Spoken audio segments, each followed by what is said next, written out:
The stadium itself was unlike almost anything I had ever seen before. Some species like mine and Kawik's had developed athletic sports. As our societies grew and developed, sports was a way of preparing young people for war. This is something of our history that we share with humans.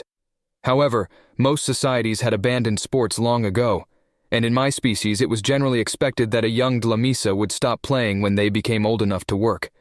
Humans, however, did not. This particular stadium was host to a sport on the North American continent called football, which is strange because it shares the name with a different sport that actually involves the use of feet, while this one almost never does, and in fact involves lots of violence. I had only seen clips of it in person in human media up to that point, and I was sure that Bosun had seen nothing. But when we parked our scooters and made our way inside under the shady tunnel that led onto the field, I was also sure that he liked what he saw. I knew he did, because I did. The first thing we saw and heard were the human cheerleaders, mostly made up of females of the species, dressed in the same way as Lisa. The voice of an older woman was giving some instructions, and they were shouting in response and conducting acrobatic aerial maneuvers that would have made Kawik wonder if humans could fly too. Spirals, twists, spins as they were flung up that threatened to defy the law of gravity itself. But that wasn't what I liked the most, impressive though it was. Nor was it what Bosun liked, though I was sure he was impressed. From just out of view, we heard the booming voice of a human male, the crashing of bodies, and we saw the spiral of the ball sail past in the light. We were in motion before we realized it. Both of us. My datapad dropped out of hand and clattered to the concrete, and I took off. I'm nowhere near the size of Bosun, but for my size at least, I am nimble, and we are much, much faster than humans. We tore past Lisa, who stood dumbfounded for a moment. She shouted, "Wait! Where are you going?" And her shout caught the attention of the others. The cheerleaders stopped, thankfully before throwing anyone up into the air, and the two of us raced out into the open air, charging past the dumbfounded human players. Some of them saw us, but the ones who ran far ahead, rushing for the ball. They had their eyes in the air to catch its trajectory. They didn't see either of us until we ran past them both. Many cries of, "What the?" and various expletives not fit for a journal intended for academia came up behind us, and the rational part of my mind was forced to acknowledge that Dlamisa military training made some truly impressive specimens. Bosun gave me a shove, and I vaguely recalled something similar during the game of ballyball. I tumbled and rolled away as he shot on, and he jumped in between the ball and the human player intending to catch the blasted thing. Even if I knew nothing about human expressions, his brief look of shock would have been recognizable to me when Bosun caught the ball in his mouth and landed back first against the human's chest. The human reflexively grabbed my colleague as he would have any intercepting player, and they both went down in a tangle of limbs. It was only when he saw me standing and brushing myself off and caught the confused shouts of the players all racing over that he realized what he'd done. He rolled off the grunting human, stood, and extended his hand, but the human didn't take it right away. He propped himself up on his elbows and looked at the giant, multi-eared, toothy maw of our dark, furry security officer and just stared. "Sorry," Bosun muttered after an awkward moment and tossed the ball underhand toward the human, who again failed to catch it. It bounced off his chest and rolled away, wobbling over the grass. "Wait, it's okay. They're aliens. That one is from the news." I could hear Lisa's shout drawing closer, along with the footfalls of the crowds. I could feel my anxiety rising at the prospect of being surrounded, and stepped well out of the way. Lisa's words had an immediate effect on the player on the ground, and he removed his helmet to reveal a large brown-skinned human with a thick beard. I do not know why, but his face seemed friendly to me after he exposed it. He held his hand up and allowed Boatswain to haul him to his feet, and this seemed to relax the others, as well as myself. "You look really different on TV," the player said, and Bosun pointed to me. "That was him she's talking about. I'm his escort since some humans threatened to kill him after he helped out that girl." Bosun explained, and I must say, I think he must have picked up something about human culture, because otherwise it wouldn't have occurred to him to mention helping Fauve. But he knew enough to trigger human protective instincts and give me a favorable impression at the start. This was of interest to me, even more so than noticing my clothing had gotten just a little bit torn and more than a little bit dirty. I, after all, am an aspiring anthropologist. Studying new cultures and peoples is supposed to be my field of expertise. Understanding another species is difficult at best, most of the time, unless you have special training. But Boatswain knew enough after a short association with Byron to say just the thing that would see me looked at favorably. Deriving intention of that sort without training or education in my field was beyond exceptional. And then it came to me. Right, the ballyball incident. They all bonded so quickly. Could it be that our two species are just uniquely compatible? Did we evolve in a kind of parallel line that makes us natural colleagues, friends, and allies? I really wished I hadn't dropped my datapad when I took off after that damn ball, and looked back in its direction with a sigh of regret just as Lisa came close. "You okay, Bailey?" she asked, and then, to my delight, handed me my datapad. "You dropped this, and it's probably a good thing too. That was one hell of a hit," she said and let out a low whistle. I followed her gaze and saw the indentations where I bounced and rolled over the ground. She was not wrong. Yes, I'm fine," I said and winced. It wasn't much of a lie, but now that the moment passed, I sure felt that hit. "So, you're his guard, but you... Wow. Y'all got some weird guarding methods," the player who was supposed to catch the ball said, and Boatswain looked over in my direction. His own jaw dropped to expose his teeth, and then he lowered his head. "Sorry, sir. It won't happen again. I will report myself for disciplinary action as soon as we return." Boatswain began to protest, but I waved it off with one hand while rubbing my injured tailbone with the other. No, there was a ball involved.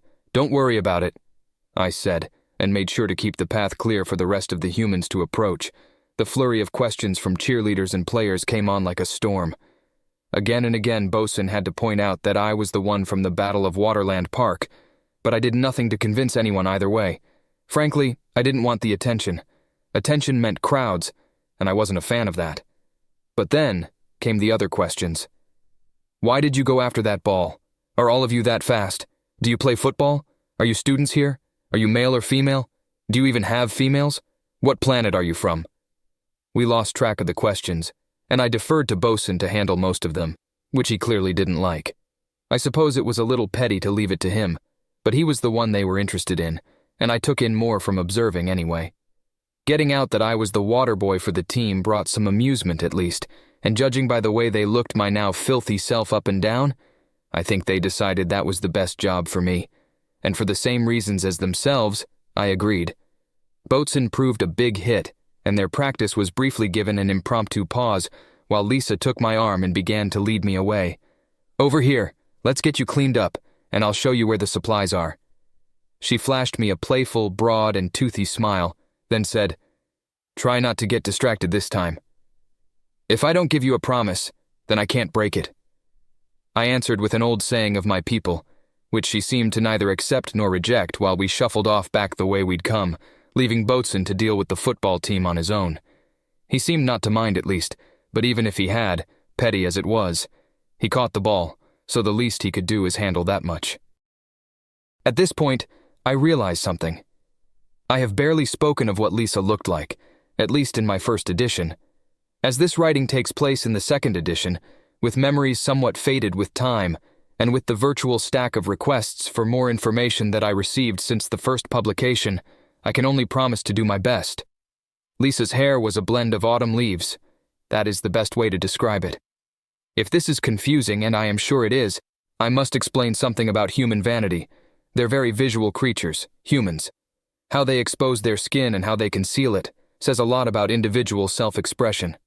They're natural artists, in my view, with their lives and even their bodies as a canvas, sometimes literally. Lisa, for example, dyed her hair, but it wasn't a single color.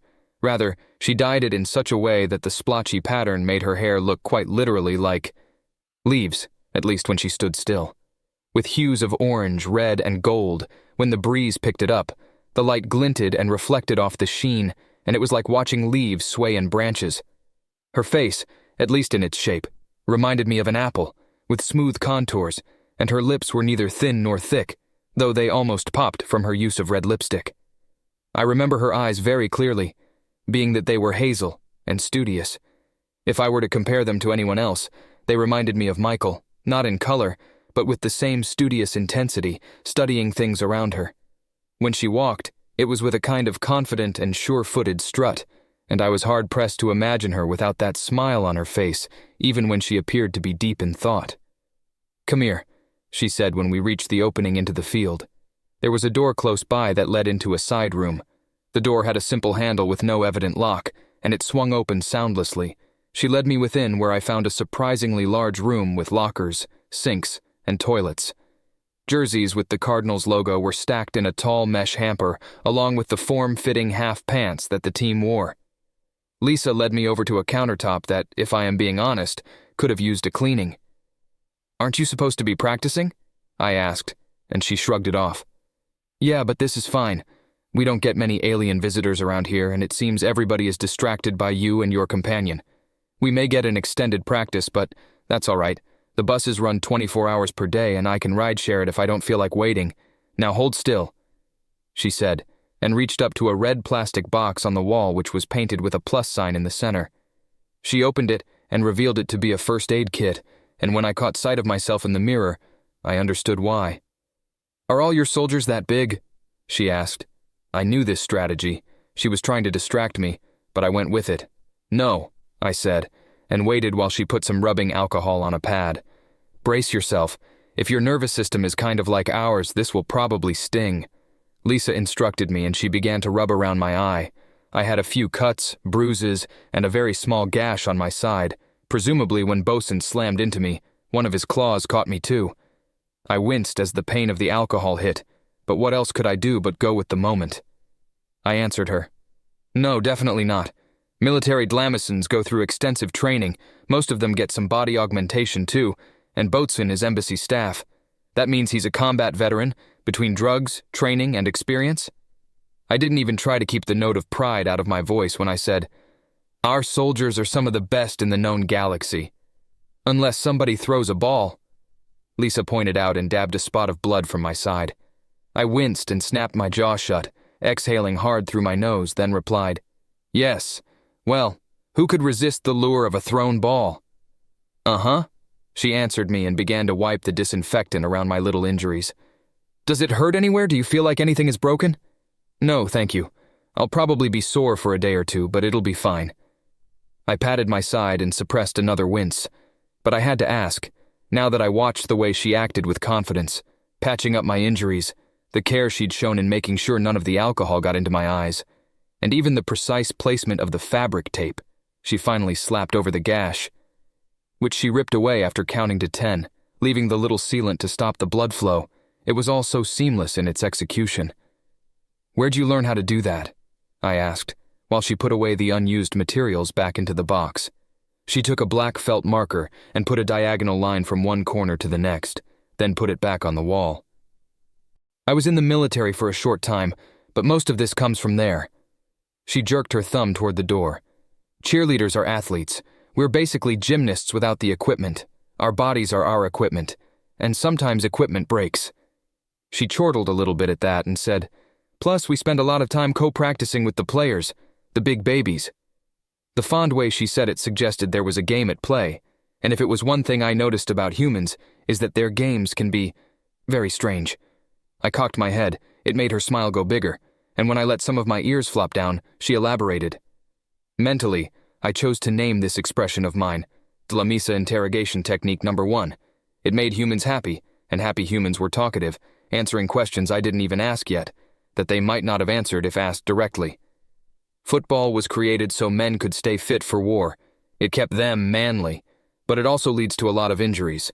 So everybody on our teams learns first aid, and we get to practice it a lot. And since we're together a lot, a bunch of couples form. It's kind of become a tradition for the person who gets hurt to get looked after by whoever they're, sorry, I don't know much about Dlamacens, but coupled with, hooked up with. Do those terms make sense to you?" she asked when the box snapped back into place on the wall. "They do. I've been on Earth a few months now. Surely William told you I live with him," I asked. "No, he didn't actually." She snorted and put her hands on her hips. "Sounds like him." She rolled her eyes. A laser focus on the point, but none of the details around it. She let out a weary sigh that reminded me vaguely of the way Rebecca sounded when she was at her wit's end with the man. "Were you two coupled with, or?" I asked, keeping my head tilt in place to keep her relaxed. Her mouth dropped open. "Oh God, no," she said, and started to laugh, drawing one hand up to cover her mouth. No, 10,000 times no. First of all, his daughter is only about 8 years younger than me, give or take. Second of all, his wife'd be scary. Then how do you know him? I asked. Now I was curious, even intrigued. One of his old army buddies is my dad. Plus, he used to tutor me. William is actually a pretty good teacher. I passed a few math classes thanks to him. And I guess you could say I know him pretty well. He's like an uncle to me. But since I'm all grown up now, I guess I just call him a friend. The way her face lit up when she said it, I couldn't really doubt her. This is one of the greatest strengths of humanity. Something I saw even in the very worst of them. Their ability to create families without any blood ties. To grow communities out of almost nothing, whether it was games or just knowing someone who knew someone. These little connections, and big ones alike, made them unique in the galaxy. I had to envy them, growing up that way. But I covered that envy up, and she stepped aside to let me pass. "Thank you," I said, and tapped my injured side. She tossed the fabric aid strip into the trash and replied immediately, "Don't worry about it." She walked me back outside, and when we got there, I saw a boatswain straining to rise under a pile of humans. He was giving it a valiant effort, but it was not to be. While I knew we were faster than humans, it seemed our strength was not that different, and human range of motion was better. I should have been alarmed, but when I caught sight of his tail, it was wagging, and he shouted at an old bald-headed human, "One more throw!" See, like I said, babies. They love it when a pretty girl plays Nurse Nightingale and treats their injuries, and they love to horse around. I don't think men ever really stop being boys. They just become responsible ones, or awful ones. Lisa said while she stood and watched. I couldn't say for sure if she was right or not. Maybe there was something to it. But then she pointed out a table with a large round container. Short version, keep water cups on the table for the team and keep the bucket full. Make sure there's enough for all the athletes on the field, she said, and I bobbed my head up and down to show I understood. The table was placed so that I could see both practices, and the work was fairly straightforward. I had 38 cups out, plus 2 for the coaches, and 1 for myself, and 1 for boatswain for a total of 42. I calculated that the cooler, with ice, would hold roughly 6 refills each based on its size, dimensions, and however much ice was added. A separate cooler, roughly the length of the table itself, sat nearby, which I used as a seat to watch the human shenanigans. That cooler, it turned out, was full of ice and other drinks of multiple colors with various nonsensical names. Electric wave, and sea breeze, and sunlight. Humans loved their nonsense phrases for some reason. I hadn't yet worked that out quite yet. The football players eventually tired and were given a short break, approaching the table in a small cluster. Not far away, I watched the cheerleaders and their shouting going on. Lisa wasn't wrong. They really were using their bodies as equipment. Pairs would act as throwers, catchers, and they made various standing pyramids that she would jump from, spin in a circle in the air, and then rely on the people at the base of the pyramid to work together to catch her. It was the singularly strangest artistic work I'd ever seen up to that point, but strange or not, it was impressive to my eyes. We could never do that, I thought privately, and tried to think of the female of my species who tried to get the last spot in Professor Sickleth's class. Fierce competitor or not, as easy as it was to picture Boatswain playing this football sport in some way, I could not imagine her in the same outfit as Lisa, doing those wild spins through the air. The cheerleaders paused at last and approached the table.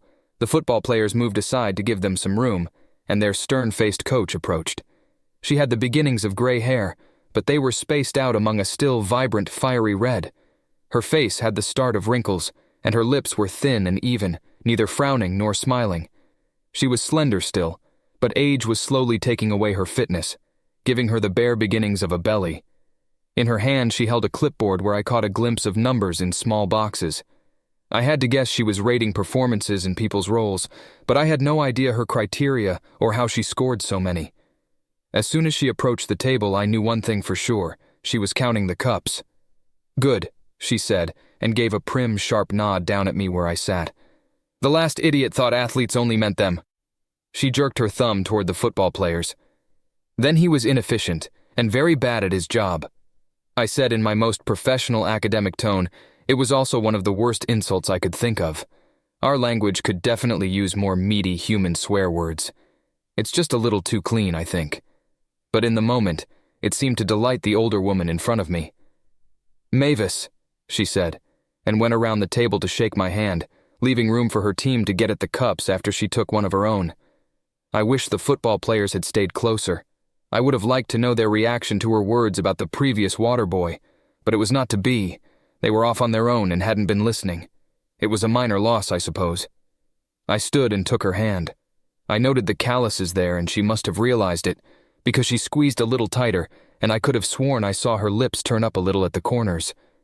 "Fencing," she explained. "I can't do what they do anymore, but I'm not completely broken down yet." "I see," I said. I couldn't help but think it must be hard for the athletes to get older, to see their bodies unable to do the things they loved. It was why I loved being an academic. As long as my mind worked, that was all I really needed. I didn't say that to Mavis. Somehow that felt like it would have been cruel.